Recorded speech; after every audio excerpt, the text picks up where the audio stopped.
Las nubes negras que asomaban por el horizonte eran el anticipo de la sentencia que arrastraría como castigo perpetuo. Más de 27 días de navegación y el ambiente a bordo empezaba a enrarecerse. Un capitán amable y atento a las necesidades de toda la tripulación, pero un cuerpo de oficiales hostil a sus requerimientos, convertía la nave en un ecosistema de relaciones humanas cuya densidad y espesura crecían en igual proporción a como lo hacían las suspicacias de los más desconfiados, los miedos de los cobardes y la indiferencia del resto. Aquella noche, fondeados en una bella bahía, tuvo el destino la mala idea de convertir el lugar más paradisiaco que uno pueda imaginar en el escenario cruento donde acusaciones cruzadas y recelos sin fundamento se abrían paso a cualquier precio, a una costa de la vida de muchos inocentes a quienes el juego de traiciones y ambición desmedida les era ajeno.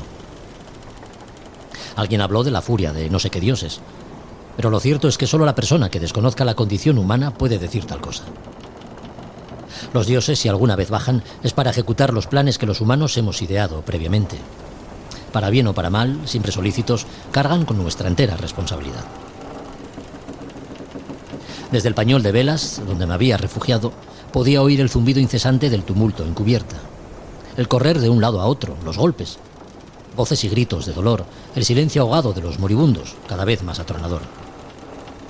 Pasaron las horas, o los días, o los meses, o los años, o quién sabe si la eternidad. Levamos ancla, arriamos velas y desde entonces surcamos los mares buscando incesantemente un puerto de recalada en el que expiar nuestras culpas, purificar tanta vileza. Marinos, navegantes de toda condición, lo mismo da un pabellón que otro, aseguran habernos visto. Siempre entre olas enormes, de mar montañosa y relámpagos de noche sin luna, nos afanamos en pedir ayuda, pero nunca encontramos a nadie.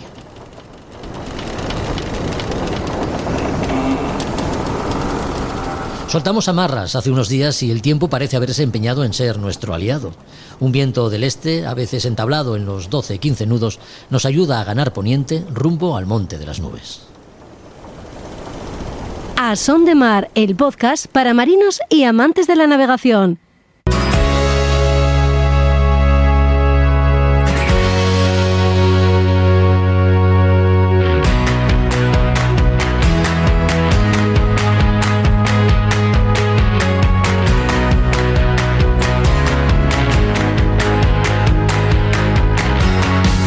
Hola a todos, ¿qué tal? Bienvenidos a otro podcast de A Son de Mar.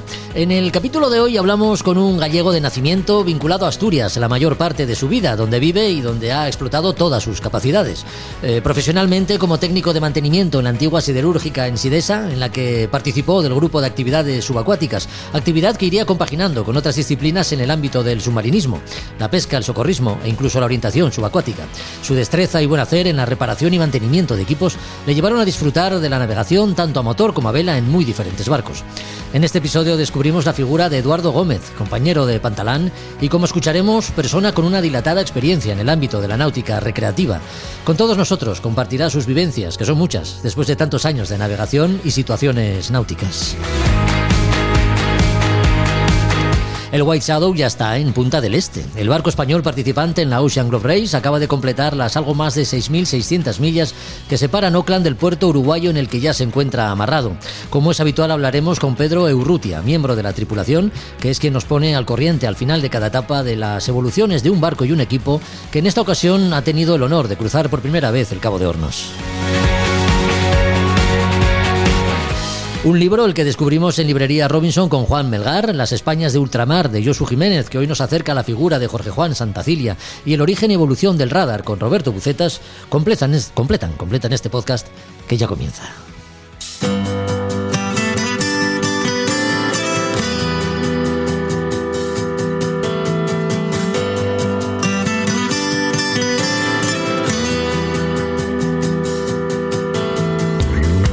Nacido en Santiago de Compostela, sin duda el rumor del mar y el olor a salitre que traían los vientos del oeste marcaron su destino.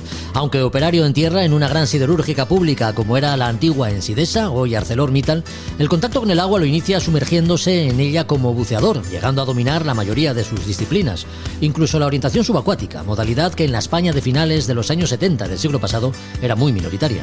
No era difícil que la navegación llamase pronto su atención, y aunque nunca ha tenido barco propio, no le han faltado barcos en los que navegar, ya fuesen de motor o a vela, gracias a los conocimientos y la experiencia adquirida en el dominio de técnicas y mantenimiento y optimización de embarcaciones de muy diferente tipo. También en la Aruna sabe algo de ello. Eduardo Gómez, ¿qué tal? Muy buenas. Pues aquí muy bien. Oye, Intentando hablar contigo y comentar pues un poco mi vida náutica. pues de eso hablaremos, pero vamos a empezar por el principio. Después de lo que hemos dicho, digamos que tus primeros contactos con el mar fueron inmersivos. Empiezas practicando el buceo, Eduardo. ¿Por qué, cómo y cuándo? Cuéntanos. Bueno, yo de niño me llevaron a una playa en El Pinto, en la ría de Corcubión, y allí fue mi primer contacto cuando tenía unos 8 años. Uh-huh. De allí guardé 2 experiencias: la recogida de mejillones en las rocas, Sí. porque de aquella no había bateas donde se cría el mejillón, y allí recibí también un conocimiento de que había un ballenero, un desguace de ballenas, Sí. cetarios, ballenas, orcas y cachalotes. Sí. Aquello producía un olor que todavía lo recuerdo. Uh-huh. Años después lo compraron los chinos o los japoneses. El olor desapareció porque esta gente aprovechaba todo el material de la ballena. Ya. Este ballenero fue cerrado en la década de los 70, y fue un poco gracias al esfuerzo que hizo Greenpeace, que luchó contra la matanza de ballenas y los residuos radiactivos que se vertían en una fosa al noroeste de La Coruña, a unas 150 millas. Eso Sí. lo cumplimentó Greenpeace. Uh-huh. Ahí fue cuando cuando empiezas a dar tus primeros pasos, ¿no?, en relación con el mar. La práctica del buceo la conociste en casi todas sus vertientes, prácticamente. Pesca, rescates, incluso llegaste a descubrir algún pecio y formaste también parte de alguno de los primeros equipos de orientación subacuática que hubo en España. Fuiste, por decirlo de alguna manera, un pionero en muchas de estas disciplinas, ¿no? Sí, efectivamente, en el 74 en Ensidesa formamos un equipo Sí. de actividades subacuáticas. Básicamente el principio era hacer pesca submarina. Yo participé en unos 18 campeonatos de Asturias y otros campeonatos sociales. Prácticamente navegué metro a metro toda la costa asturiana. Uh-huh. También hice pinitos con la arqueología, y en una ocasión, durante una galerna, un amigo soltó el ancla de la cadena que estaba fondeado en la isla Dragonera, que se encuentra entre Candás y Luanco. Sí.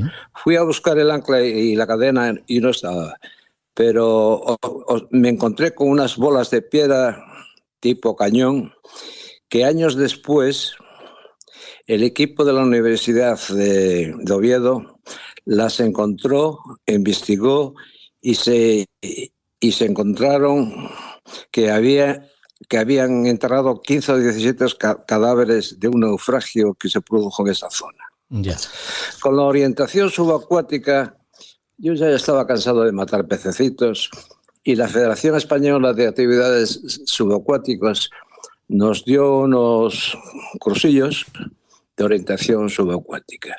Este deporte me encantó, porque ya no consistía en ser el mejor, sino competir con otro que quisiera ser mejor que tú, sin necesidad de matar pececitos. La orientación subacuática es un deporte paramilitar que salió después de la Segunda Guerra Mundial, cuando un buceador podía entrar con una botella en un puerto por una bomba y escapar. Uh-huh. Bueno, probablemente sea un deporte mundial el más minoritario del mundo. Se practica básicamente en pantanos, y yo estuve como de 9 a 10 años representando al equipo asturiano, que éramos 3, por todo el recorrido español. Sí, sí. ¿En qué consiste la orientación subacuática realmente, Eduardo? La orientación subacuática, llevas una botella. Bueno, previamente tienes que reconocer unas boyas haciendo los vértices de una M con una salida y una llegada, Sí. que es una corchera de unos 50 metros. Entonces, desde tierra, con una mesa, haces un poco de topografía. Sí. Buscas los ángulos a esas boyas y la distancia. Entonces te metes con la botella lleva un compás, un contador de metros y un profundímetro. En tu espalda llevas una boya que indica a los árbitros de la competición que van en una lancha cuál es tu posición. Y en el recorrido más cercano que aciertas pasando esa M, pues es el que le favorezca el tiempo, es el que gana la competición. Después hay otro tipo que es fondear 5 listones de madera en forma de cruz y tienes que encontrarlos a los 5. Ahí va la destreza, la habilidad y el tiempo de recorrido. Claro, porque me imagino que a veces se hará en aguas un poco turbias, en las que la visibilidad será muy escasa, ¿no? Sí, efectivamente. Yo, por ejemplo, en el lago Bañolas, que estuvimos ahí un montón de veces, sí. En Gerona, pues el agua ahí es muy turbia, porque hay como una especie de ceniza volcánica en suspensión. En Valencia, en los pantanos de Valencia, también el agua era muy turbia. Sí. Estuvimos compitiendo también en donde nace el río Ebro y allí estaba lleno de cangrejos de mar. O sea, no veías nada. Ya. Competimos también en el pantano de agua potable de Ceuta. Aquello fue impresionante. Estaba lleno de carpas en el pantano, un pantano de unos 200, 300 metros de diámetro. Hay que ver. Oye, y con la Cruz Roja, hay que decir también que pusiste en marcha el primer equipo de rescate subacuático del país. ¿Es esto así? Sí, efectivamente. El gobierno en su momento compró 17 de 19 embarcaciones, todas iguales al gobierno de Francia. Y puso una en cada comandancia, es decir, Bilbao, Asturias, Galicia, etcétera. Estas embarcaciones fueron dotadas por voluntarios de la Cruz Roja. Y nosotros observamos que la embarcación, la Cruz de la Victoria, que estaba aquí en Gijón, pues no salían, llevaba ahí 1 año o 2 años. Esta embarcación hoy en día fue rescatada y sigue como monumento en el lugar que está ahí varada en tierra, pintadita, muy curiosa. Sí. Nosotros estuvimos compitiendo, haciendo rescates durante 8, 9 o 10 años. La comandancia nos preparó dándonos títulos de patrón de embarcación y información de primeros auxilios. Bueno, en realidad intervinimos en muchísimos rescates, pero patéticamente los rescates eran siempre de ahogados en la mar. El primer rescate que yo me acuerdo fue en los bloques de la Casera, aquí en el Musel, sí. Porque un pescador se precipitó al agua, se golpeó y su mujer, al ver que no ya llegaba a casa, pues llamó la atención. Efectivamente, claro. Fueron por tierra y encontraron la caña y el cesto de pesca, pues allí. Buceamos y efectivamente a 4 metros de profundidad estaba allí el cadáver. Ya, imagino, claro, que desgraciadamente muchos de los rescates, lo que hicisteis fue recuperar cadáveres, sí, en la mayoría de las ocasiones, ¿no? Sí, porque nosotros no éramos buceadores profesionales, éramos buceadores voluntarios y estábamos trabajando. Cuando ocurría un siniestro en Asturias, pues el ayuntamiento hablaba con el gobernador militar o el gobernador civil, sí. Y nos avisaban a nosotros porque fuéramos a la Cruz Roja. Y entonces salíamos pues a tiempo pasado. O sea, nosotros no estábamos como hoy en día una datación que está pendiente ya sobre cubierta. Ya. Oye, un tiempo después en Sedesa nos preparó un camión, bomberos, precioso, gastó 8 millones de pesetas, equipado con todo tipo, neumáticas, etcétera, cabos, sopletes. Y el tema es que empezó la ITV, la Inspección Técnica de Vehículos, y este camión era británico, tenía el volante en el medio de la cabina. Difícil pasar la ITV, ¿no? ¿Qué fue de ese camión? Pues quedó allí muerto de risa. Ah, bueno, se perdió, vamos. No fue como la lancha de la Cruz Roja que todavía luce flamante en Luarca, ¿no? Sí, nos quedó allí Ya. muerto de risa. Ya. Más tarde recibimos la medalla al mérito civil, que yo no quise, porque por lo visto la medalla al mérito civil Sí. era a título individual y nosotros éramos un equipo de unos 10 o 12 voluntarios subacuáticos. Y bueno, al final dijo que no era para el equipo, que tenía que ser a mérito individual. Con lo cual, bueno, pues el que más había participado en rescates se la llevó.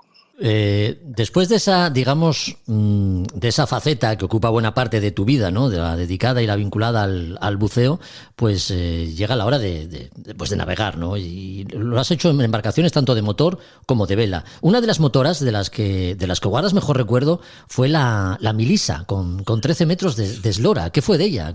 Háblanos un poquito de esta motora. Sí, bueno, yo empiezo a navegar ya en el año 83 con el Cóndor, un velero de 7 metros. Y a partir de ahí hubo un montón de barcos, probablemente 20 o 30, o no sé. Hice, cuando el COVID, recogí un poco de fotos que tenía por aquí y las ordené un poco. La Melissa era una embarcación de los años 40, probablemente de un conservero gallego. Tenía 12, 13 metros de eslora y era de madera. Comprenderás que una embarcación de 40 años en la década de los 80 y pico ya estaba toda muy pasada, ¿eh? Me dio mucha guerra. Tuve que cambiar crucetas, paneles de babor, etcétera, etcétera. Tuve que repasarla totalmente. Y el tema fue que navegué con ella unas cuantas millas. Hice el barco escoba de las regatas de Vuelta a Asturias 2 o 3 ocasiones y sobre el 89 se me hundió en el pantalón del Puerto Deportivo de Gijón. Amarrada, sí. Por una vía de agua en el Silencioso. Se rescató, reflotó y al mes ya estábamos navegando. Una vez que se reflotó, no se hundía. Y el perito de la compañía aseguradora, que era capitán de la Marina Mercante, decía que había sido intencionado porque el barco no se hundía. Yeah. Tardé tiempo en darme cuenta de esa fisura, porque claro, cuando la embarcación se hundió, que llevaba unos 700, 800 litros de gasoil, más unos 200, 300 litros de agua, eso se perdió todo, ¿eh? Ya. Más el peso de equipos de buceo que llevaba yo, la popa, etcétera, etcétera. Ahí aprendí algo que yo creo que te voy a comentar. Sí. Cuando una persona en un barco hace un seguro, su barco siempre lo cuantifica más de lo que lo compró. Con lo cual, si tú aumentas la valoración de tu barco, pagas por esa valoración el seguro, sea a terceros o a todo riesgo. Sí. Pero cuando tienes un incidente, la valoración y la tasación de los daños se ocupa el seguro, con lo cual te descuenta los años desde que iniciaste la valoración del barco. Por ejemplo, a nosotros nos pagaron la tercera parte, porque la embarcación la querían dar como siniestro total y yo dije que no. Y nos dieron la tercera parte de la tasación que teníamos, que estaba hecha de un principio. De acuerdo, sí, con el seguro. Oye, la empresa que te vio crecer profesionalmente fue Ensidesa, lo que hoy es ArcelorMittal, especializándote en labores de mantenimiento, ¿no? Y reparación de equipos. Un saber que te ayudaría mucho a la hora de manejar y optimizar los barcos de recreo en los que navegaste. A ver, sí, claro. Yo soy maestro industrial de electrónica. Ajá. Hice ingeniería técnica de telecomunicaciones en Madrid y perito en Gijón. Estas carreras no fui capaz de acabarlas. En la mili me tocó ser técnico de transmisiones del ejército en Santiago de Compostela. Y llevo 37 años en la siderúrgica. Bueno, ahora ya estoy jubilado. Ya. Como técnico instrumentista, maestro de instalaciones radiativas y técnico de seguridad y prevención. Vamos, que mi experiencia es notoria. Sí, y luego, pues 43 años navegando y reparando todas las embarcaciones que yo navegué. Sí, sí, para cualquier armador o propietario de barco, tenerte a bordo es un chollo. Contar con alguien que se ha apañado con las reparaciones y el mantenimiento, pues no es una mala cosa, ¿eh? Efectivamente, además a mí me gustaba lo mío, Ya, ya. el mantenimiento.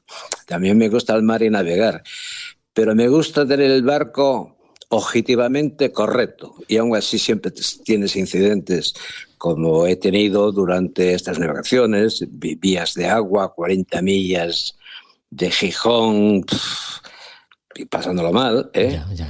hasta que solventé el problema. Tuve otro incidente muy grande en una regata de Gijón-Lorient, que a la altura de la isla de Grua, que está a unas 7, 8 millas de Lorient, quedamos sin batería.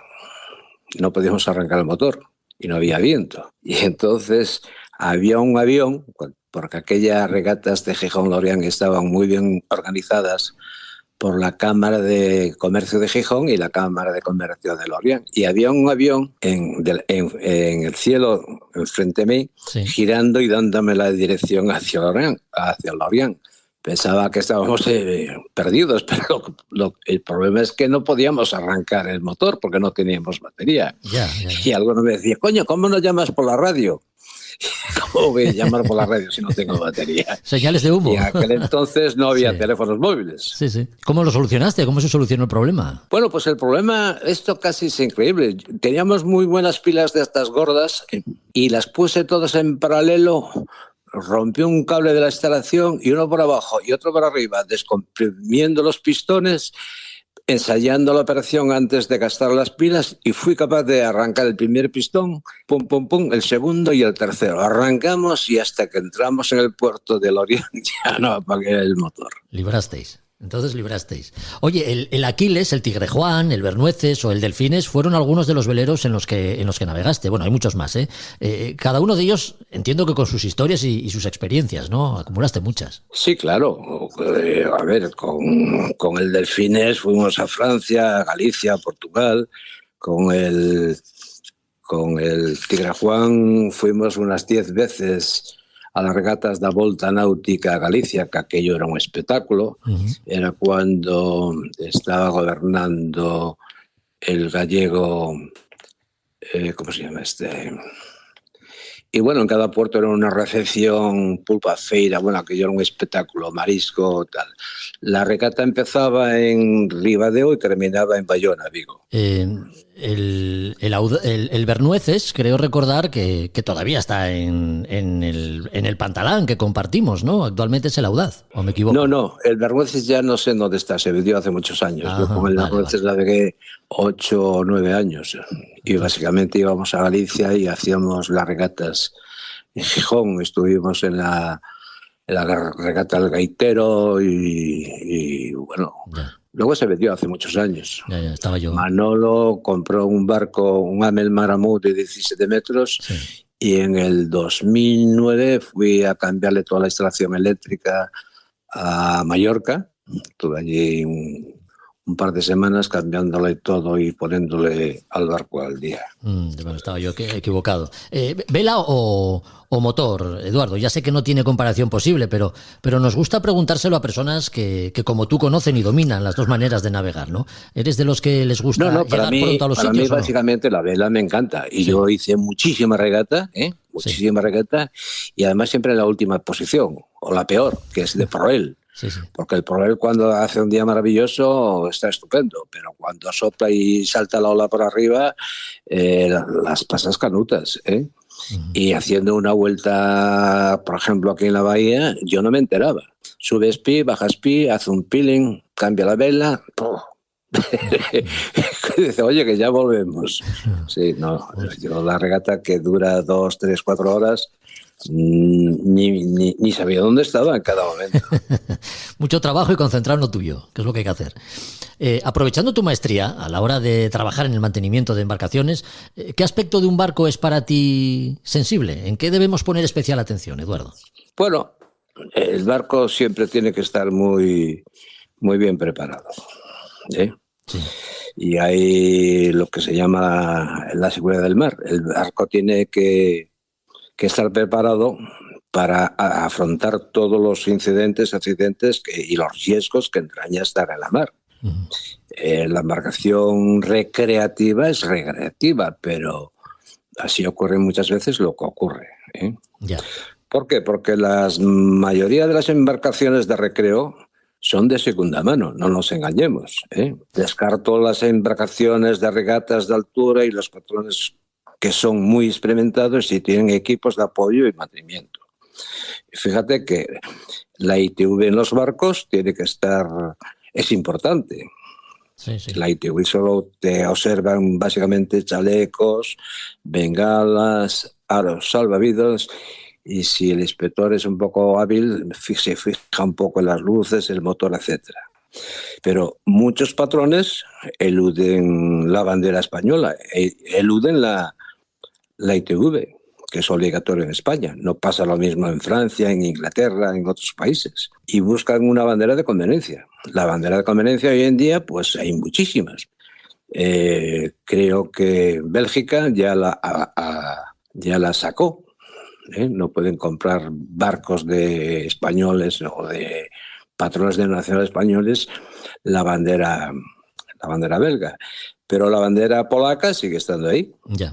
Y además, el hándicap que tiene todo esto es que la Comandancia de Marina no ayuda a nada. ¿Por qué? Porque tiene todavía un control burocrático de la época de los años 60. Sí, sí. Mira, te voy a contar una anécdota. Este verano, en Lastres, un amigo que se compró un barco extranjero de segunda mano, con unos 20 y tantos años, me dijo que la comandancia quería matricularlo en bandera española y la Comandancia de Marina le exigía los certificados de instalación de los equipos de electrónica, VHF, radar, sonda, plotter, etcétera.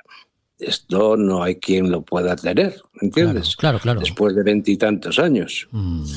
Pues así están las cosas. Sí, que no evoluciona. La burocracia no evoluciona y la administración pues no evoluciona con los tiempos, está claro. A mí me parece que la ITV sea obligatoria. ¿Por qué? Porque lo que comentaba antes, la inmensa mayoría de los barcos que hay en los puertos deportivos de España son de segunda mano. Sí. Y tienen 20, 30, 40, 50 años. Los barcos se mantienen muy bien porque básicamente no salen mucho a la mar, no están muy batidos por los tiempos.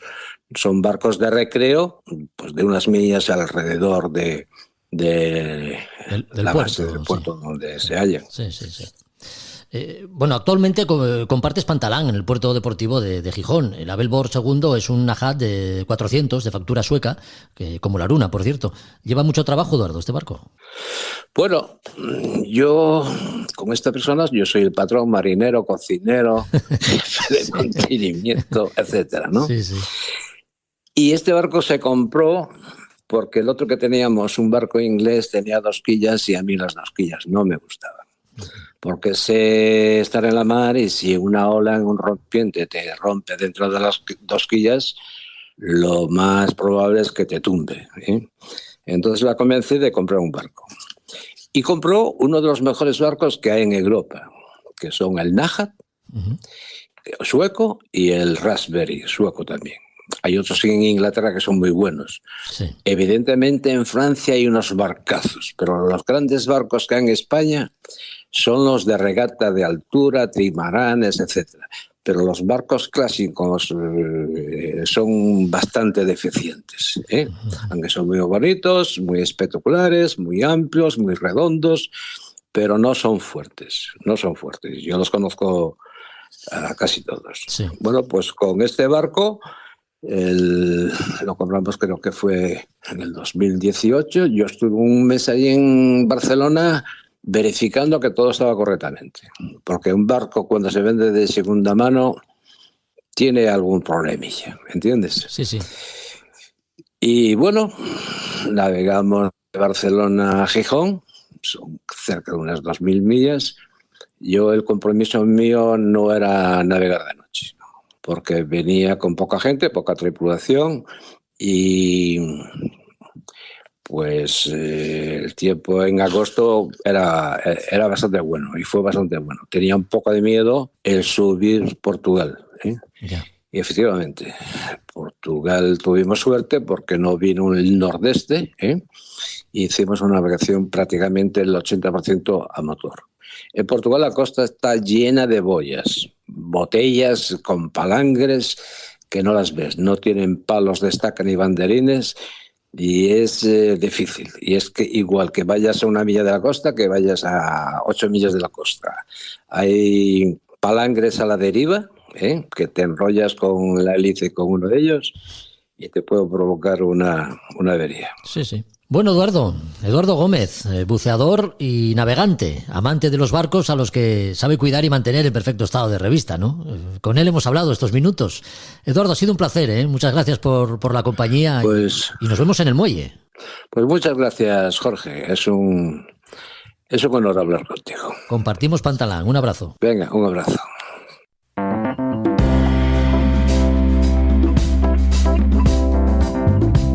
A Son de Mar, el podcast de Jorge Uría. Here come Rosie in her bright red dress, smoking hot. I do confess she's on fire. Rosalie is on fire. Oh, Rosalie is on fire. Drops a coin in the jukebox, throws me a glance. When money comes on, it's time to dance. She's on fire. Rosalie is on fire. Oh, Rosalie is on fire.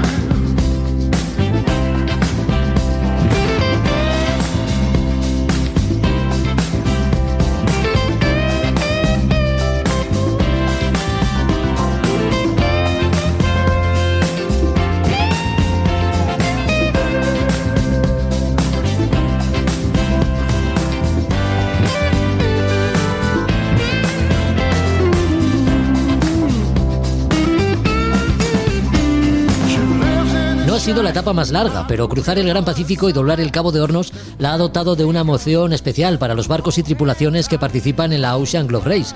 Ya sabes que se trata de la vuelta al mundo a vela que rinde homenaje a la mítica Whitbread de 1973 y que lo hace de la mejor forma que podría hacerse, navegando como se hizo entonces, sin hacer uso de la instrumentación electrónica y basándolo todo en el manejo de sextante y cartas náuticas. Nuestra tripulación favorita es la del White Shadow, el único barco español participante en esta regata que acaba de arribar, como quien dice, en Punta del Este, en Uruguay, después de recorrer las 6.600 millas que separan este enclave de la ciudad de Auckland, en Nueva Zelanda. Así que hablamos con nuestro reportero de cabecera, Pedro Urrutia. ¿Qué tal, Pedro? ¿Cómo estás? Muy buenas. Hola, Jorge. Un saludo para ti y para todos los oyentes desde el Yacht Club de Punta del Este, de los clubes con Solera. Y nada, encantado de volver a saludaros. Muy bien. Oye, no sé si el Pedro Urrutia con el que hablamos hoy es el mismo que nos atendió hace unas semanas en Auckland. No sé, tal vez cuenta con un aro en la oreja izquierda o algún tatuaje que recuerde la efeméride de cruzar el Cabo de Hornos. ¿Cómo te encuentras? Aún no he ido más allá de amenazar el barlovento después de la efeméride, sí. Pero el pendiente y el tatuaje quedan pendientes, sí, de realizar. De momento ha sido el amenazar el barlovento, es lo que tenemos de pasar por el Gran Cabo. Bueno, ya vemos que tú te encuentras bien. ¿Y el resto de la tripulación cómo está? Muy bien, ha sido una etapa muy intensa para todos porque nos han pasado realmente muchas cosas, entre ellas la de pasar el mítico cabo, y toda la tripulación está en forma. Hemos tenido alguna pequeña herida con una pequeña fisura de un pulgar de un compañero, algún golpe de más, pero sí, todos estamos felices y sanos y a salvo. Bueno, oye, sabemos que para ti era la primera vez que cruzabas el Cabo de Hornos. ¿Ocurre lo mismo con el resto de miembros de la tripulación? Para mí era la primera vez que hacía una regata oceánica y que cruzaba el charco y se me fue de las manos, ¿no? Como aquel que dice esta aventura. Sí, sí. Y para toda la tripulación, para los 12 que estábamos a bordo, también era la primera vez. Sí. Teníamos a bordo grandes navegantes que han estado en Clase Fígaro, que Yemila, que acababa de terminar su su mini transat y cruzar en solitario el Atlántico, pero todos los que estábamos a bordo del White Shadow hemos pasado el cabo por primera vez y nos hemos ganado el derecho al pendiente todos a la vez. Sí. Oye, ¿y cómo fue el paso? ¿Cómo fue la meteorología? ¿Mucha celebración a bordo o las condiciones no os dejó mucho tiempo para muchas alegrías? El Cabo de Hornos, desde luego, para nosotros, hemos escuchado ya las historias de otros barcos aquí en Puerto, pero para nosotros ha sido el mítico, el que con todos los ingredientes que se pueden esperar del Cabo, los tuvimos. Teníamos como una bruma intensa. Vimos 68 de nudos en los instrumentos de viento, tuvimos 68 nudos. Nos acercamos demasiado para algunos a las islas, pasamos a 2 millas de la isla del Meath y luego estuvimos también bastante cerca del Cabo. Pudimos hablar con el sargento de la Armada chilena por radio, con la familia que vive todo el año en el Cabo. Y fue, o sea, una ola inmensa que no habíamos tenido hasta la fecha, un viento que no habíamos tenido hasta la fecha, y bueno, la verdad es que fue muy, muy, muy intenso. Ya. O sea, que digamos que el Cabo hizo honor a su historia, ¿no? Absolutamente. De hecho, veníamos con una previsión de unos 35 nudos de lo que teníamos, de las informaciones que teníamos, pero el canal que montaba la cordillera y todas las teorías sobre la geografía de la zona se aplicaron perfectamente. O sea, tuvimos una intensidad de viento que subió a 50 sostenidos y rachas de más de 60. Sí. Y que fue intenso en el timón y también en la navegación, porque había como poco margen para las maniobras y tuvimos que hacer una trasluchada que le hicimos por avante para hacerla con el barco más seguro. Yeah. Navegamos también cerca de unos compañeros de la regata del Galeana, que habíamos hablado por radio la noche anterior, y ellos hicieron el bordo antes y nosotros lo hicimos un poco, bueno, bastante después, lo que nos permitió estar mucho más cerca del Cabo, pero bueno, asumir como ciertas tensiones más allá de las deseadas. Incluso la organización se preocupó un poco sobre nuestra navegación. Lógico. Pedro, una vuelta al mundo a vela es una cosa muy seria, ¿no? Y tarde o temprano hay que hacer frente a alguno de los muchos contratiempos que pueden darse. La rotura de materiales es uno de ellos. Antes nos habías comentado la lesión de uno de tus compañeros. Digamos que no os habéis librado en esta etapa de algún problema en este sentido. Es así, Jorge. Esta tercera etapa ha castigado a bastantes barcos de la flota. De hecho, el primero del IRC está en Malvinas trabajando sobre el casco y esperemos que se incorpore para la última etapa. Uh-huh. Y el White Shadow, pues ha roto, pero hemos tenido la fortuna de romper después del Gran Pacífico y después de bordear el Cabo. Frente a la península de Valdés tuvimos la madrugada del 14 de febrero se rompió el arraigo del Stay y se fue brutalmente hacia popa, se enrolló en una burda y en la trayectoria pues rajó el Yankee, que es la vela de proa que tenemos instalada, sí. y la mayor por debajo del cuarto rizo. Estuvimos entre unas 3 horas de maniobra. El primer temor era la estabilidad del palo, claro. Porque tenemos ahí la jarcia más endeble. Estabilizamos el palo, se pusieron drizas de fortuna para las drizas de Speed las utilizamos para dar seguridad también al Stay. Al día siguiente conseguimos hacer como un arraigo de improvisado de fortuna con grilletes y demás, y bueno, nos obligó luego íbamos muy bien en la regata. Realmente esta etapa íbamos muy bien posicionados tanto en nuestra clase como en el resto de la general, y nada, pues nos cambió totalmente el tercio de la etapa. Claro. Aseguramos el barco y Guille, el doc, subió a los Obenques a liberar el Stay que había quedado enrollado con la burda y los elementos y algunas partes del Yankee, que fue una maniobra también un poco delicada.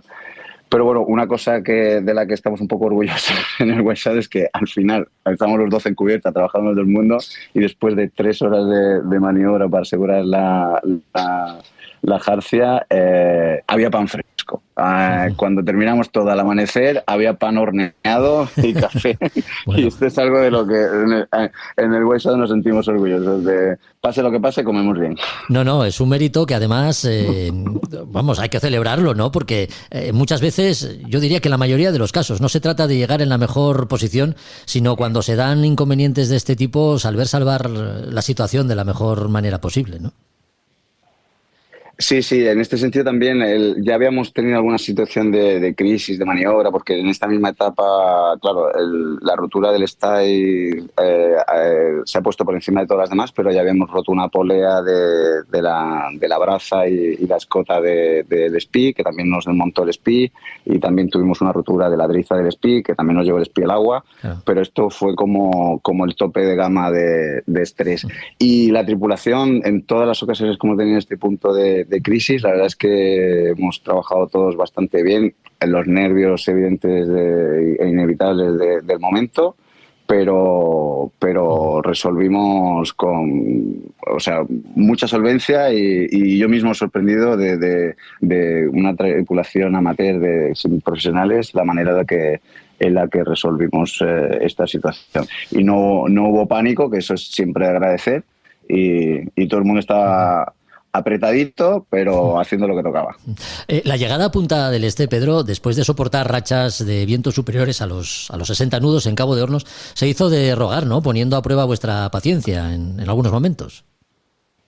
Sí, ya tuvimos alguna encalmada después de la rotura, que con un cuarto de vela también ya empezó a poner nuestra paciencia a prueba, sí. Y la llegada fue un calvario casi, porque teníamos la organización, vino un barco acompañante con tripulantes que se incorporan en la cuarta etapa y un par de 3 zodias de la organización, y fue un poco el paso a velocidad de tortuguita, porque maniobrando además con poca mayor. Luego hemos visto las fotos desde el exterior del barco y el Wayside, ¿no? De tener ese rizo 4 tomado con la vela rasgada y enrollada a la botavara. Era una imagen bastante que nos costará olvidar también. Oye. Y nada, muy fácil. La verdad es que pasamos la línea, tardamos casi una hora en pasar la línea. Hicimos como 4 bodos para pasar la bollita. Sí, hay que ver. Oye, ¿con qué te quedas de esta etapa? Porque ponemos mucho hincapié en el Cabo de Hornos, pero no necesariamente tiene que ser el momento más especial cruzarlo, o sí, no sé. Yo esta etapa la empecé bastante desenganchado, pues después del stopover en Auckland, que fue largo y nos desconectó bastante un poco del barco. Y tardé como 3 días en engancharme al ritmo otra vez y a las guardias y a todos los ritmos del barco. Y la he disfrutado muchísimo. O sea, esta etapa la he disfrutado toda. Hemos tenido en la guardia que hemos funcionado muy bien, estábamos muy alineados, ya la maniobra como muy, muy controlada. Y yo me quedaría, desde luego, con el día del Cabo. También fue muy... No sé, el hablar con esa persona que vive ahí en el Cabo todo el año claro. Y él estaba como contento de escuchar español, porque todos los barcos hablaban en inglés, o alguno lo intentaría también en francés. Uh-huh. Y luego el siguiente, cuando ya subíamos, que hemos estado 5 meses haciendo sur, y pasar el Cabo, que realmente es otra cosa brutal de encontrar una situación hiper salvaje de naturaleza y luego ver que todo se calma, y era amanecer, y pasamos por el estrecho de la Meguí, cerca el estrecho que se hace con la isla de los Estados. Sí. Y ese momento, que ya es todo en calma, fue espectacular. Fue como un sabor de hemos llegado hasta aquí, hemos llegado bien, hemos pasado esto, y el mar estaba como mucho más calmo, y empezamos a hacer norte. Creo que me quedo con ese punto, ¿no? De decir, ya estamos volviendo, estamos de nuevo en el Atlántico, nos hemos comido 3 océanos ahí que nos hemos ganado. Y hacer rumbo norte creo que a mí personalmente me generó mucha satisfacción y comentando con compañeros y compañeras también estaba ese punto de vamos para casa, ¿no? Pues qué bien. Bueno, pues solo queda descansar, disfrutar de Uruguay y aprovechar el tiempo, ¿no? Para reparar todo aquello que necesite ser reparado o ponerse a punto. Hasta el 5 de marzo, fecha prevista para la próxima salida, parece que tendréis tiempo de hacer todas estas cosas. Nuestra próxima conexión, Pedro, con vosotros será en Southampton, ciudad de la que habéis partido el 10 de septiembre de 2023 y a la que arribaréis, si Dios quiere, poniendo fin a esta vuelta al mundo. Menuda experiencia, Pedro. Increíble, o sea, es cada vez que cuando la cuento es cuando tomo conciencia un poco de lo que estamos haciendo y es una experiencia desde luego alucinante. Bueno, pues a seguir disfrutando de ella. Un abrazo para ti y todos los compañeros de la tripulación. De tu parte, un saludo y un abrazo para ti también, Jorge, y para todos los oyentes del podcast. A Son de Mar, el podcast para marinos y amantes de la navegación.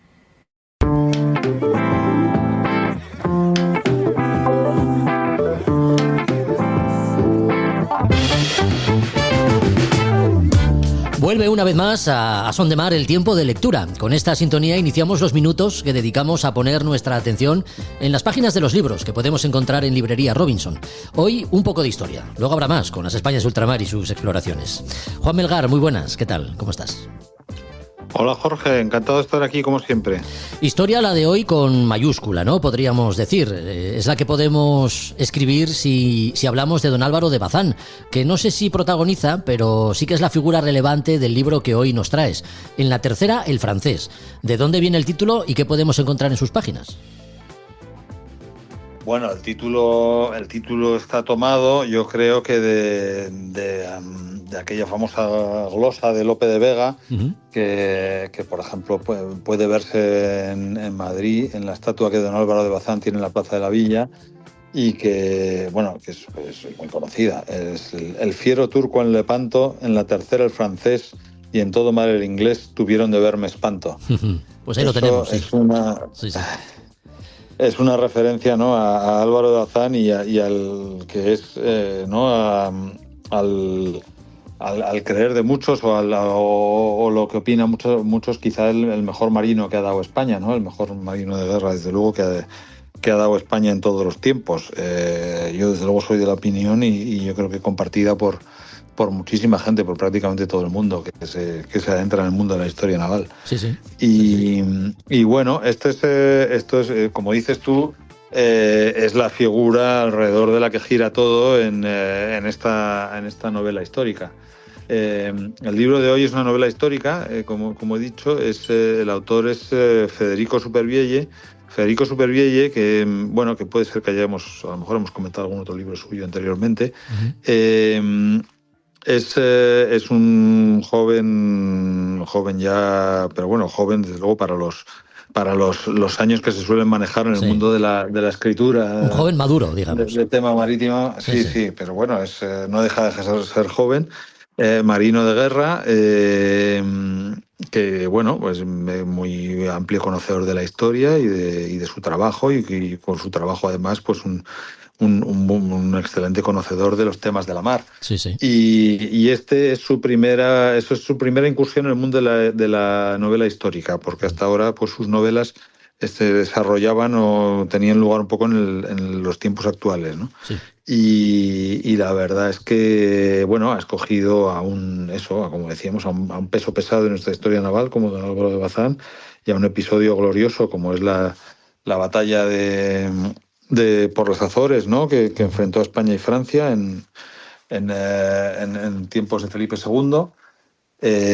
Y la verdad es que le ha quedado un libro yo encuentro que muy redondo, muy bien narrado y muy bien, muy estupendo para pasar un rato agradable y adentrándose en los personajes, ¿no? Sí. Sí. Bueno, casi 100 años habían pasado desde el descubrimiento de América y las Azores, que en 1582 eran sin duda un enclave estratégico a preservar, ¿no? Digamos que la astucia de Álvaro de Bazán está fuera de toda duda, pero la victoria sin la valentía y el arrojo de sus hombres tampoco se hubiera conseguido. Es algo que se recoge en la novela.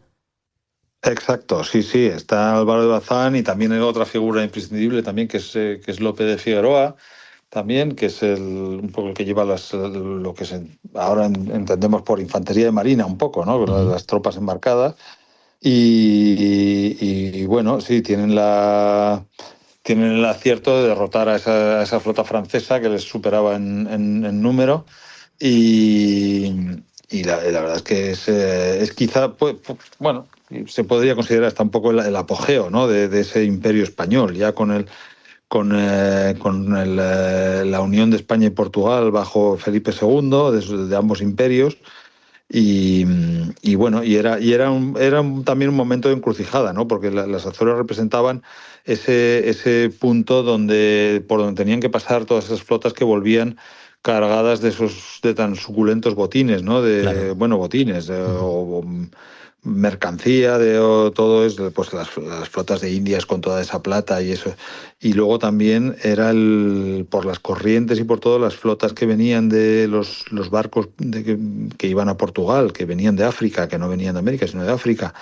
Tenían que remontar hasta Azores, porque no puedes ir directo, sino que tienes que ir en todos estos barcos de velas cuadras antiguos, tienen que ir de una manera mucho más siguiendo los vientos y las corrientes. Entonces tenían que remontar hasta Azores. Entonces Azores era un poco el punto obligado, ¿no? Si eso hubiera caído en manos de una potencia hostil, como lo era Francia en ese momento, pues hubiera sido un golpe muy duro para las comunicaciones imperiales. Ya, las batallas navales de antaño, Juan, vuelven a recordarnos de alguna forma que cuando se lucha por un ideal, eso que ahora mismo no de lo que no entendemos demasiado, digo, un ideal más elevado que la persona, pues esto da alas, ¿no? Efectivamente, y bueno, tú ves la personalidad de don Álvaro de Bazán, Sí. eran esos servidores públicos de la época, servidores de la corona, vamos, más que en esa época se servía al rey, que era el que encarnaba todo. Eran de una rectitud y de una dureza y de una ¿no? Un compromiso, ¿no? Un compromiso con la empresa. Un compromiso vital. Sí. Que no importaba el estado de salud, la ruina personal de uno, pero lo importante era servir al rey y obedecerlo en todo, y para la mayor gloria del monarca y de sus reinos. En la tercera, el francés, el libro de Federico Supervielle, que hoy nos trae Juan Melgar, de los estantes de librería Robinson, en los que podemos encontrar pues muchos más títulos. ¿Qué podemos hacer para ponernos en contacto con vosotros? Recuérdanos una vez más cuál es vuestra dirección y cómo podemos hacer. Estamos en la calle Santo Tomé 6 de Madrid, en el centro, cerca de Colón, de la calle Barquillo.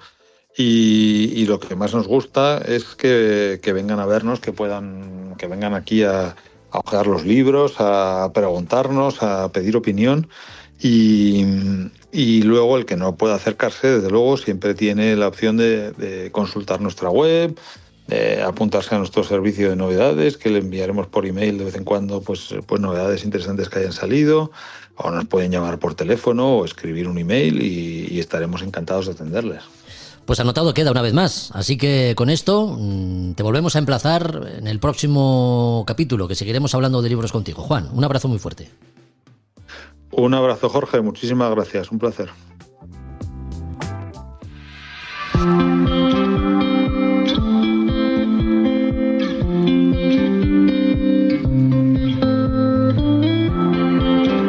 Somos los responsables de que la señal funcione siempre.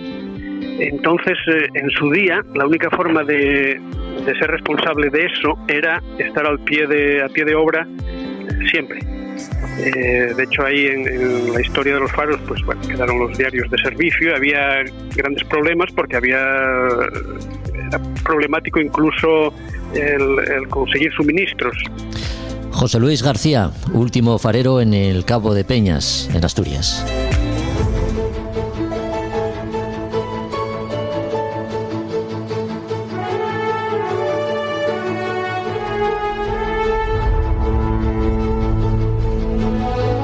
En las Españas de ultramar y sus exploraciones rescatamos hoy la enorme figura de un marino, sí, pero también la de un brillante científico, espía y gestor. Hablamos de Jorge Juan Santacilia, que en la corte de Fernando VI fue todo esto y algunas cosas más. Adelante, Josu, ¿qué nos cuentas de Jorge Juan? Muy buenas desde el Muga. Pues os voy a contar, no os voy a contar la vida de Jorge Juan porque, bueno, estuvo con Felipe V, Fernando VI, es decir, tuvo muchas, grandes investigaciones científicas que le llevaron a ser miembro de la Academia de París, de la Real de Londres, incluso de Berlín, ¿no? Pero ni nada de esto ni de otras cosas, sino de una época, reinando Fernando VI, que para mí es el mejor rey, uno de los mejores reyes que ha tenido este país, entre 1749 de enero y la mitad de 1750, es decir, escaso año y medio, en el cual Jorge Juan marcha a Inglaterra. ¿Pero en calidad de qué? Resulta que, bueno, nosotros teníamos el gran diseñador y constructor naval, que era el diseño de Gaztañeta, que, hasta incluso cuando cayó el navío Princesa español, los británicos en los años 30 de ese siglo quedaron impresionados por la capacidad y por el diseño de ese barco. De ahí copiaron y mejoraron. Bueno, pues ahí nos fueron cogiendo un poco la delantera y la situación, bueno, pues entonces vieron que hacía falta, ¿no? Hacía falta recuperar ese empuje técnico y para eso, como harían los chinos o los japoneses en otro tiempo, pues se le encomendó la misión y Jorge Juan Santacilia, y acompañado de un alférez, José Solano, se embarcaron en enero a Inglaterra. Allí iban en principio a la embajada española, y con amigos que tenía. ¿Por qué? Porque Jorge Juan era un hombre muy conocido, pues tuvo bastante, empezó a tener acceso, en principio, pues siempre informaba al Marqués de la Ensenada, y de esta manera con compañeros y amigos suyos británicos, que en aquella época, porque con Fernando VI no hicimos ninguna guerra, le franquearon la entrada a los astilleros, le acompañaban para verlo, como científico, como técnico, como experto marino, les explicaba las ventajas de la artillería inglesa, veía la repie de la respuesta, el control retroceso de los cañones, etcétera, y entonces, pues poco a poco, pues él iba viendo un poco y de entradas iba situándose. En principio, una vez ya entrado allí, entra en contacto con una red de colaboradores que ya estaba preparado, en el que había un sacerdote, el padre Lynch, un marino mercante, Mr. Morris. Él trabajaba con el segundo secretario de la embajada, y con el sacerdote católico irlandés, pues en principio le hacía una cobertura para trabajar como agente. En este caso ya funcionaba un poco como espía, que utilizaba, por ejemplo, unas personalidades como Mr. Sullivan como librero y comerciante, Mr. Montmore como marino, Mr. Jokes como constructor, y pues ahí él se iba metiendo.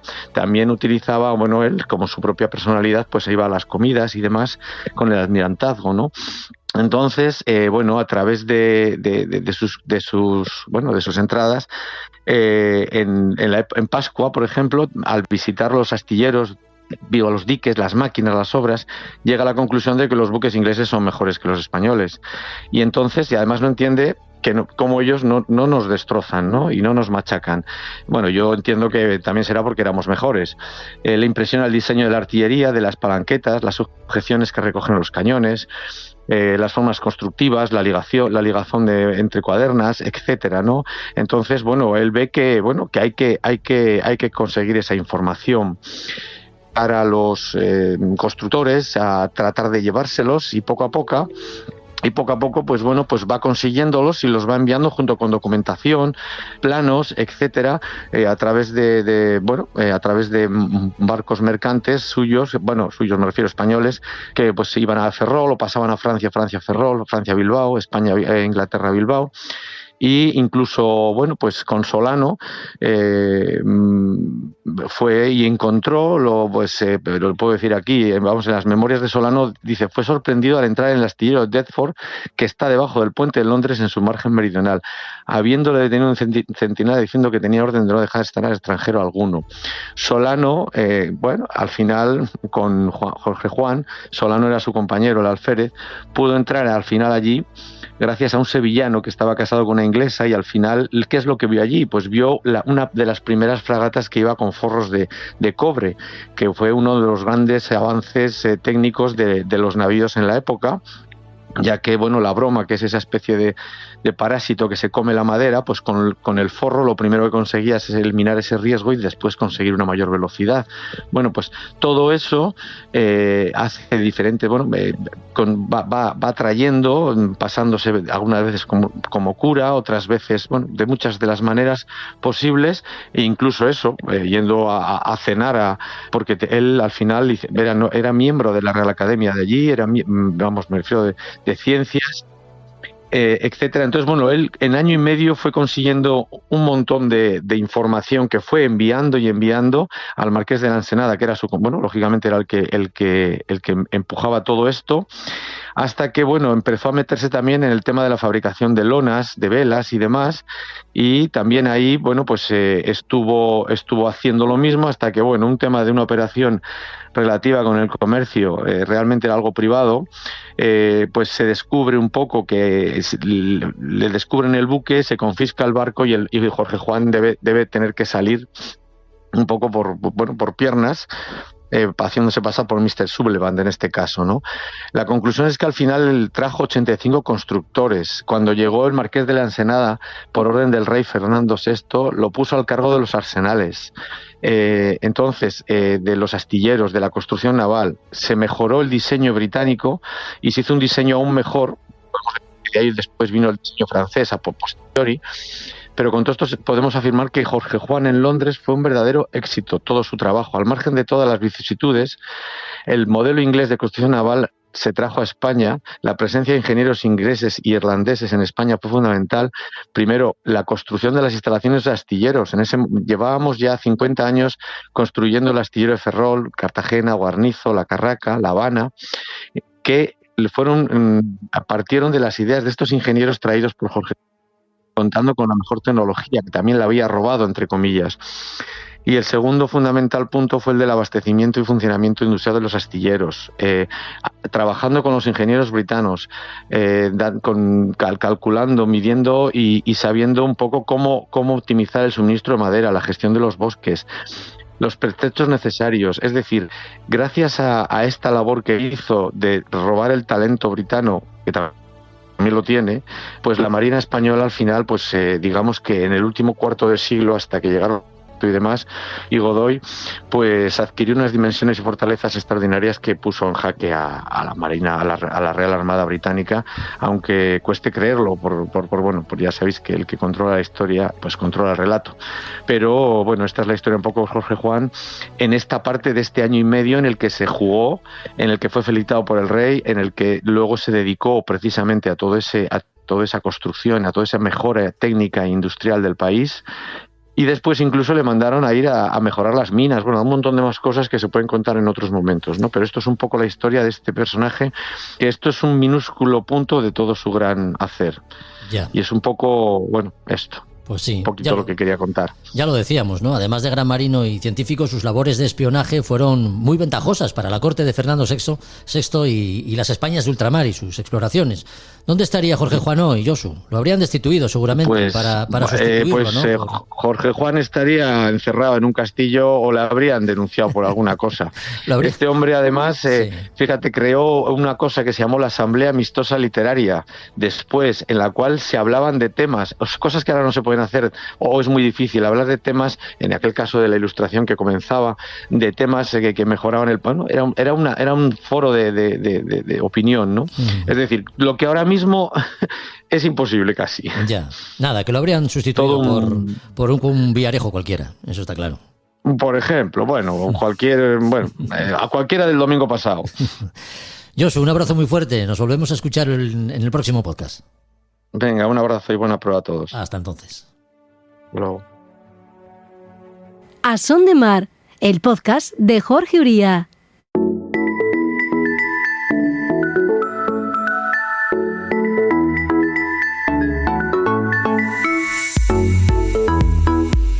Desde sus orígenes, la navegación se ha visto condicionada por múltiples factores, los meteorológicos sin duda, y los de posicionamiento y orientación también.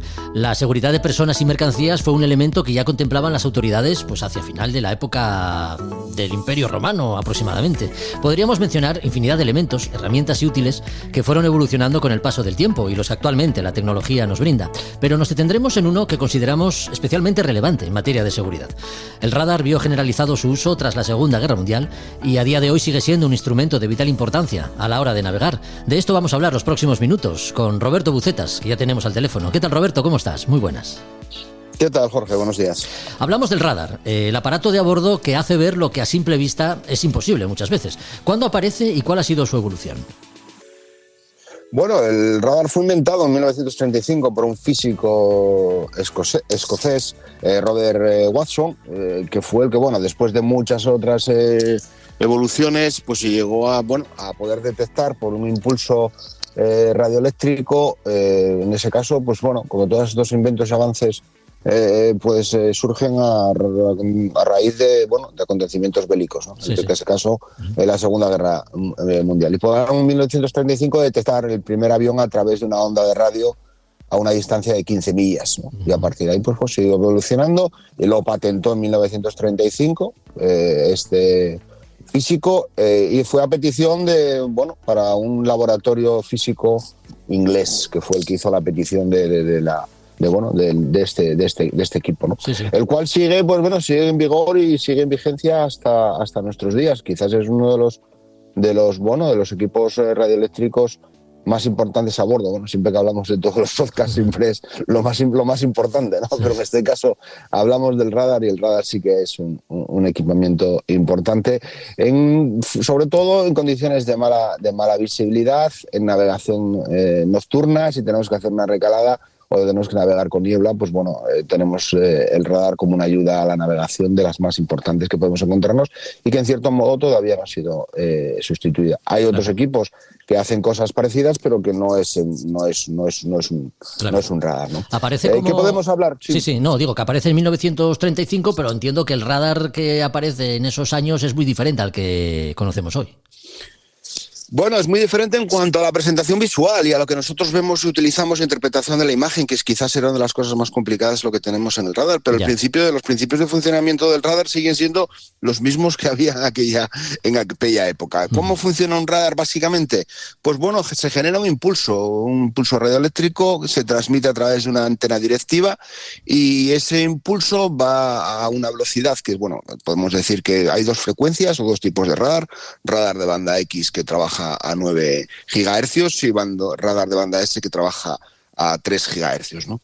Se propaga esa señal, ese impulso, a la velocidad de la luz, a 300.000 kilómetros por segundo, y si ese impulso llega a un obstáculo, a un objeto, pues rebota y lo vamos a detectar, a observar a bordo, y sabemos la velocidad de propagación, sabemos la velocidad, y el tiempo transcurrido entre las que sale de la antena y llega otra vez a la antena, y podemos determinar la distancia. Pues el radar funciona detectando objetos, ecos, la que sería la costa, cualquier obstáculo, cualquier eco, pues en base a eso, demora y distancia, o de referencia angular y distancia. La distancia por ecuación de tiempo, y la dirección pues por una referencia con respecto a esa antena directiva, que nos va a dar pues una demora o una marcación, ¿no? Porque el radar puede trabajar en dos presentaciones. Presentación fundamentalmente. Presentación proa arriba, tenemos la referencia es con respecto a la proa del barco, cualquier referencia angular va a ser una marcación. O el radar puede trabajar también en presentación norte arriba. Tenemos la entrada de lo que sería el rumbo, y podemos presentar la imagen en pantalla con referencias al norte. Lo que tendríamos con respecto en referencias angulares serían demoras. Son las dos presentaciones que nos podemos encontrar al trabajar con un radar. Y eso sigue siendo hasta hoy sigue funcionando un radar así, ¿no? Tiene una antena directiva que va barriendo todo el horizonte aproximadamente entre 2-3 segundos, te barre todo lo que sería el horizonte, y es lo que nosotros estamos observando todos los obstáculos o ecos que tenemos a nuestro alrededor. También es cierto que tiene que ser el objeto obstáculo en el que encuentre ese impulso de radar, tiene que ser algo que pueda ser que rebote la señal, que rebote ese impulso, ¿no? Si es un material que absorbe esa señal, como hablamos otras veces cuando hablábamos del reflector radar, pues bueno, pues no saldría en la pantalla de nuestro radar. Entonces, bueno, los barcos de fibra de vidrio, de madera o otros objetos, obstáculos que podamos encontrarnos que no tengan un buen eco, pues había que potenciarlo, pues bueno, colocando, por ejemplo, un reflector de radar, que ya hablamos en su momento de él, ¿no? Sí, sí. Oye, cuando aparece el radar, ¿hablamos de una novedad tremenda en el mundo de la navegación o vino a sustituir otros elementos que ya, digamos, ejercían o hacían funciones similares, Roberto? No, fue un avance de los grandes avances que hubo en lo que es la navegación, que bueno, que no fue buscado desde el punto de vista de la navegación, como decíamos antes, fue justamente se estaba buscando, pues en el tema armamentístico, el tema bélico, ¿no? Fundamentalmente, como otros avances que han surgido, que después tienen aplicaciones en la vida cotidiana, o bueno, en este caso, en nuestro caso, en la navegación, ¿no? Así que podemos decir que ha avanzado mucho. Sí, dime. Lo que ha avanzado mucho es lo que comentábamos antes, ¿no? Es las presentaciones y los tipos de pantallas. Originalmente, los componentes de un radar, podemos decir que tiene una fuente de alimentación, va a tener un magnetrón, que es el elemento que va a generar ese impulso. Después va a tener una antena, un motor que mueve esa antena y una unidad de presentación visual. Sí. Ahí antiguamente era un tubo de rayos catódicos, el cual, bueno, pues la imagen que presentaba y los problemas que generaba cuando en sus ajustes, con el tema de ganancias, sintonías y demás, pues eran bastante delicados, ¿no? En la actualidad pues tenemos pantallas de LCD, pantallas de TFT, o la señal puede ir derivada a cualquier ordenador que tengamos a bordo, y ahí vamos a ver la imagen, ¿no? Y la presentación en imagen es lo que ha ganado mucho en la actualidad. E incluso los barcos ahora, muchos de estos equipos suelen tener pantallas multifunción, en las cuales puedo derivar a esa pantalla muchos otros equipos del barco. Y lo que se ve en la actualidad es que podemos solapar lo que sería un plotter, una carta electrónica, y sobre la carta electrónica solapamos la imagen del radar. Desde el punto de vista de la interpretación de la imagen del radar es muy fácil y es muy socorrido para interpretar esa imagen, porque bueno, al final inicialmente estábamos hablando de manchas, de lo que veías en una pantalla, y esas manchas tenías que interpretar que era tu espigón de entrada, tu bocana de entrada, o era esta boya, o era tal objeto, ¿no? Es decir, hay que familiarizarse con el radar y hay que echarle muchas horas en interpretación de imagen. En la actualidad menos que lo que había que hacer antiguamente, pero bueno, sigue siendo, hay que dedicarle unas horas. No es cuestión de ponerse en la pantalla del radar e interpretar la imagen a los 5 minutos, ¿no? Bueno, ya sabemos que la tecnología evoluciona muy rápido, ¿no? Por ejemplo, el ICE nos permite, sobre todo a las embarcaciones de recreo, ser vistos y ver a otros barcos que dispongan del sistema, pero en ningún caso sustituye al radar. No, un ICE no puede sustituir a un radar, y un radar no puede sustituir a la vigilancia visual. Ya. Es decir, todos estos equipos radioelectrónicos podemos decir que nos aproximan a la entrada de un puerto, pero la entrada del puerto tenemos que hacerla visualmente. Decíamos, oye, hay que estar localizando la verde, hay que estar localizando la roja, el espigón de entrada de la bocana. Son ayudas a la navegación. No son simplemente, podemos entrar a ojos ciegos con estos equipos. Y el ICE sobre todo, porque en el caso del ICE, estamos supeditados a que todos los barcos tengan ICE. Un ICE es un equipo que transmite una serie de campos, una serie de datos de nuestro barco a través de una antena que trabaja en la frecuencia del VHF, y los datos normalmente que suele transmitir en función del tipo de ICE. Hay muchos tipos de ICE, clases de ICE. Los lógicos se transmite el nombre, MSI, la bandera del barco, el tipo de barco, si es un barco de recreo, de pesca, es un barco mercante o transporta mercancías peligrosas, también es importante, rumbo, velocidad, y dos campos que son muy importantes, que es el CPA y el TCPA. El CPA es la distancia a la que un objeto va a pasar, mínima distancia a la que va a pasar de nosotros. Nosotros en un radar podemos encontrarnos en el centro de la pantalla, y el CPA es la mínima distancia que ese objeto, ese eco, va a pasar de nuestro costado, ¿no? Y el CPA es el tiempo en el cual ese eco, ese objeto, va a estar a nuestra mínima distancia, ¿no? Son datos que se pueden configurar incluso en el ICE, y puedes poner alarmas en el ICE para que ningún otro barco entre dentro de ese círculo o de esa distancia de seguridad a nuestro alrededor. Pero si hay un barco que no lleva ICE, pues bueno, no sale, a nosotros no nos sale ese barco que tenga ICE y no están todos los barcos obligados a llevar ICE. Se supone que en un futuro todos los barcos llevarán ICE, estarán obligados a llevar ICE, pero a día de hoy no es así. Y también es cierto, y no hay que confundir lo que es el ICE a bordo de nuestro barco, un equipo ICE, sí, con unas aplicaciones ICE. Pensamos que todo el mundo tiene el móvil, pues yo qué sé, las típicas aplicaciones de Vessel Finder, Marine Traffic, Localiza Todo, que son aplicaciones en las cuales ves en casi los barcos que están en tiempo real en todo el mundo a través del ICE. Eso no es el ICE de un barco. El ICE de un barco trabaja en cobertura de VHF, con lo cual yo lo que puedo estar viendo, entre comillas, en lo que sería la pantalla del ICE, son los barcos que tengan ICE en un radio de 15, 20 millas, en función de la altura que tengamos la antena. No veo barcos que estén a 50, 60 millas con el ICE, que tampoco me hace falta desde el punto de vista de la seguridad, porque bueno, muchas veces el ICE es cotilleo, ¿no? Y vamos a morojar a ver quién está por la bahía, sí. O vamos a morojar dónde está este barco que está navegando un amigo mío, que está haciendo no sé qué. Pero el ICE del barco, no, transmite esos datos de nuestro barco y recibimos esos datos de los barcos que están en nuestras proximidades, pero dentro de la cobertura del VHF. Es decir, no confundamos aplicaciones ICE, que es lo que estamos acostumbrados a trabajar y ver en nuestros dispositivos y en nuestros móviles, con lo que sería un ICE de un barco real, con pantalla y recibiendo en tiempo real esos datos. ¡Ojo! Que podemos tener, bueno, datos a bordo del barco y el barco puede estar conectado teniendo datos y podemos tener en nuestro ordenador a bordo en cualquier parte del mundo, bueno, una aplicación en la cual estamos viendo todos los barcos que estén navegando, bueno, en función de la aplicación de que se trate, ¿no?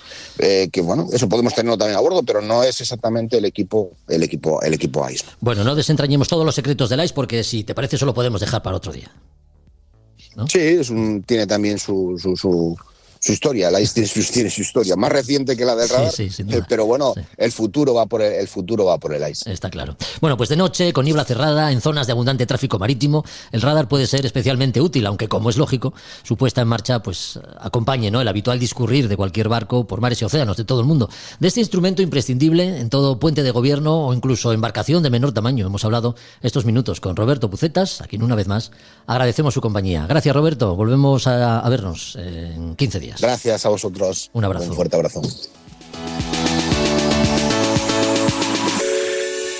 Bueno, pues hasta aquí otro capítulo más de A Son de Mar. Recuerda que puedes compartir sus contenidos en cualquiera de las plataformas que emplees para escucharlo, que puedes encontrarnos en Instagram como Podcast A Son de Mar y en Facebook como A Son de Mar Podcast. Y que también agradeceríamos los comentarios que podáis hacernos para conocer vuestras opiniones y sugerencias. Volvemos en 15 días. Hasta entonces, adiós. A Son de Mar, la náutica en un podcast.